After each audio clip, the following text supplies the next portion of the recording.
You're in the shower and you look down at the rapidly rising water level only to see a giant ball of hair in the drain big enough to be a small dog.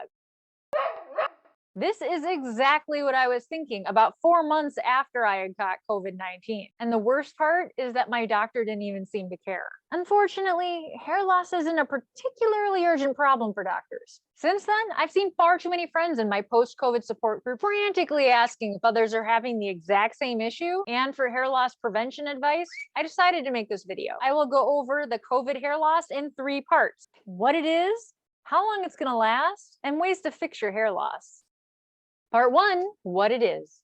So I'm going to try and keep the technical part brief. The scientific name is, and I'm probably going to butcher this, acute telogen effluvium, which really is a non-scarring hair loss caused by a very stressful event to the body. Examples include surgery, childbirth, trauma, and high fever from a virus. The nice thing is, it's actually really common. And because of that, there's a ton of scientific understanding behind it. So normally people only lose about 100 hairs off their head a day. But when you have this, you can actually lose up to 70% of your hair. There's even been a fair amount of post-COVID specific science behind it. And also this one. And these studies have shown that more than 20% of patients after they've been discharged from the hospital have noticed dramatic hair loss. And they think it's an even larger number for those who had only mild COVID symptoms. Part 2, how long will this last? Now, the big question you're all wondering, is it permanent?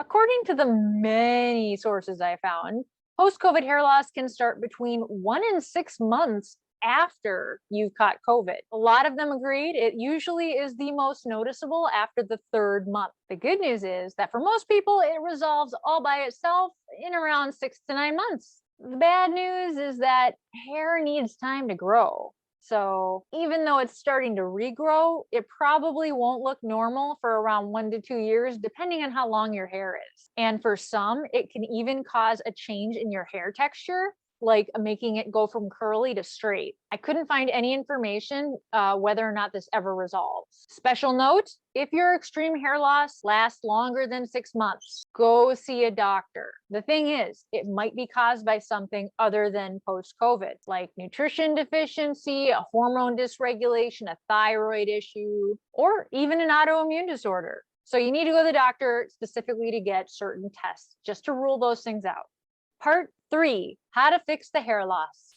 All right, you know it won't last forever. Awesome. But in the meantime, what are you going to do to help prevent the hair loss from getting worse? Well, when mine started falling out, I had no idea what was causing it or what was happening. The first thing I did was to actually cut it short to try and take the weight off of it. I also started wearing these beautiful hats 24/7, and I started taking bone broth and collagen supplements. It wasn't until later when I joined some post-COVID support groups that I actually found out this was a common post-COVID symptom.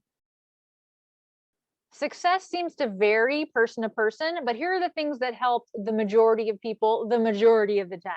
Fix number 1, get healthy to nourish your scalp, hair, and body. Specifically, you're going to want to up your protein, iron, zinc, vitamin D, vitamin C, folic acid, vitamin B12, and especially your water intake. Staying hydrated is key for regrowing healthy hair. And if you want to add some supplements on to help your hair growth, most people tend to do the best taking collagen peptides, biotin, and prenatal vitamins. So yeah, eat tons of nutrients. That is the best thing you can do for regrowing your hair and for stopping the loss. Fix number 2, give your hair a break. Give your hair a break from ponytails, from styling, from things that are going to damage it and put stress on it. When brushing your hair, use a wide tooth comb like this. That'll be a lot easier on your hair and won't pull it out as fast. Try not to wash your hair as often, but when you do, wash it with a mild paraben and sulfate-free shampoo and conditioner. And do not oil and condition your scalp and hair too much. It puts a lot of weight on your hair and it's going to make it fall out faster. And I know there's more things that have helped people. So if you have something that's worked for you, put it in the comments. It might help somebody else. Oh, and for other chronic illness videos that might help you, try one of these. And don't forget to like and subscribe to show me that you want to see more of this. Hope this helped. Keep surviving.